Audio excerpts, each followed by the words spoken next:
nest, the cup nest.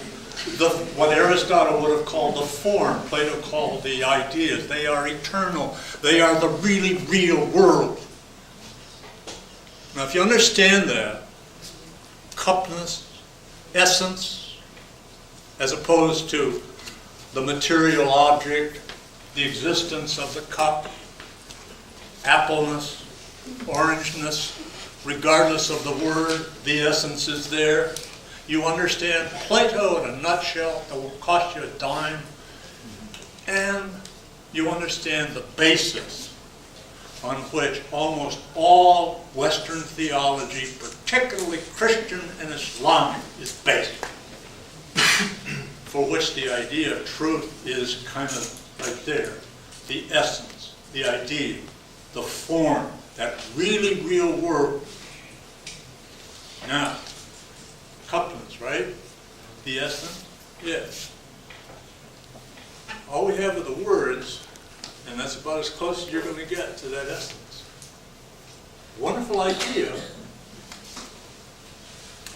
We have time for one last brief question, and the lady in the far, far back, please. My question is, what makes you confident that we can know truth? What makes me confident that we can know truth? I am confident that we can know truth because we are living in a world, first of all, that responds to investigation, so that I can study the, as Tom would say, facts of this creation, of the world in which we live, and I can formulate results. I can formulate truths that exist in the physical realm. By way of analogy, I also believe that there is truth in the metaphysical realm. And the very fact that we can talk about these things points to the fact that they in fact do exist. To again refer to the example of the man in the box, how would you know that you are living in a box if you do not also have some form of transcendent knowledge that allows you to contemplate the idea, I'm living in a box? But to be square and fair, I do believe that we can know truth because there is a God of truth. And this God has revealed himself in a word of truth. A word that will always require interpretation. And there are many different opinions about what one word from God means and what another word of God means.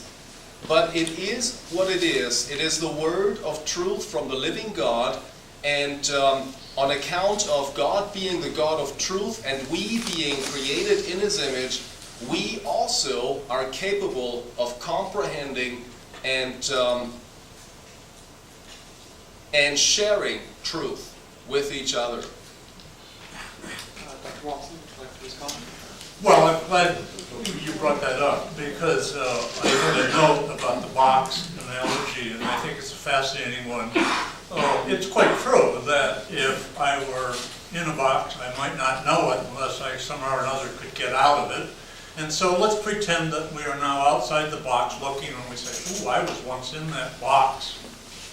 But how would you know when you were outside the box you weren't in yet another box? Only one way. Get out of it and go to the next box. And so now let's pretend now we're out of that box, we're into the next.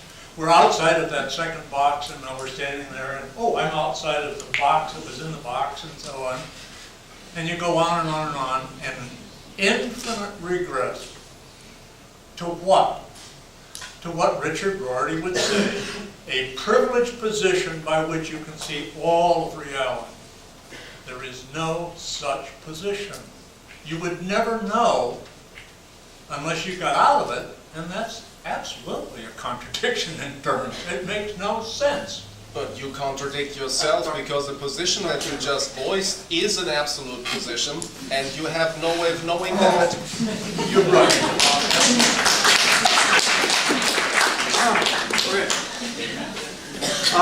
With that, I would like to give each speaker a few minutes, I'm going to stress this, to conclude with some closing remarks. Dr. Walmsley, will you please start? Oh my, well, let's see.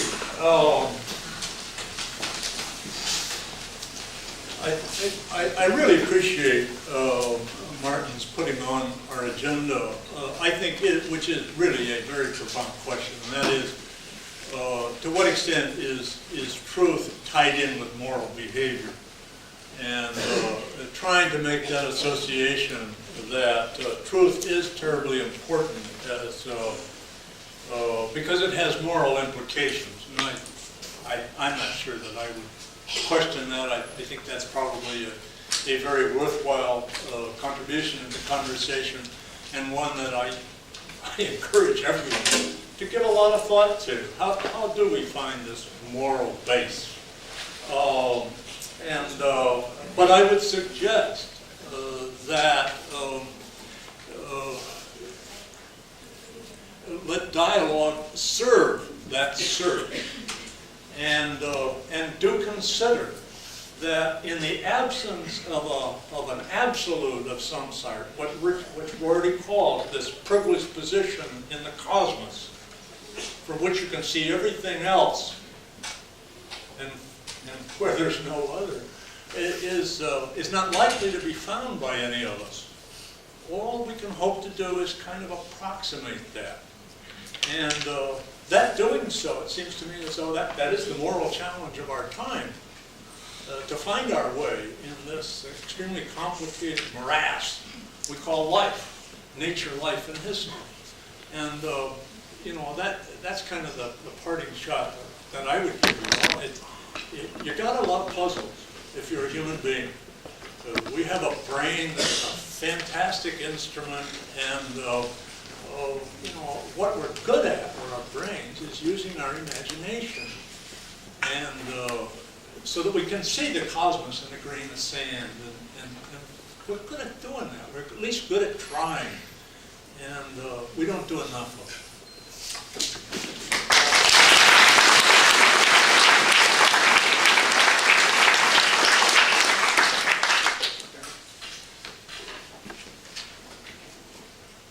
As we said earlier, our knowledge is incomplete, and yet we do know some things. We do find that some things make sense and some things don't make sense. Where does that come from, and why do we behave in such ways? This evening we have been negotiating two views, and each view was argued on the basis of, I would say, coherence, because both of us raise the claim that we are able to communicate truth to you, able to communicate what we believe structures the way we live, or this universe, or life itself. But I do not need to know everything, and I do not need to have complete knowledge in order to know some things. I do not even need to have complete or exhaustive knowledge of the way the world is in order to have truth. But I wish to raise the issue of ethical neutrality one more time. Do you think that ethical neutrality is possible? Tom seems to, because every time he was asked a question that was knocking on that door, he kept it shut. He didn't answer these questions. But if you think of ethical neutrality, you're not speaking of what we can think but never achieve, such as an old man with a tottering hand who can think of a perfect circle but can never draw it anymore. When we think or talk of ethical neutrality, we are speaking of what we cannot consistently think. Because the moment I make a choice for ethical neutrality, I make a value-laden, philosophical choice, even with religious implications. You cannot think of a partially square circle any more than you can think of partial neutrality. It is either all or nothing. But if you do think of ethical neutrality, you think of something that we cannot consistently think. We do need truth. We do need moral truth. Thank you.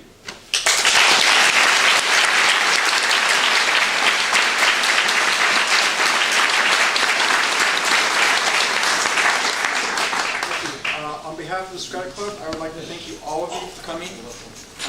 Our sincerest thanks to the speakers, Dr. Walmsley and Reverend Emmrich, for giving us this lively debate. Our next debate will be in early January. I believe it's the 10th, but check our website. My information is not accurate.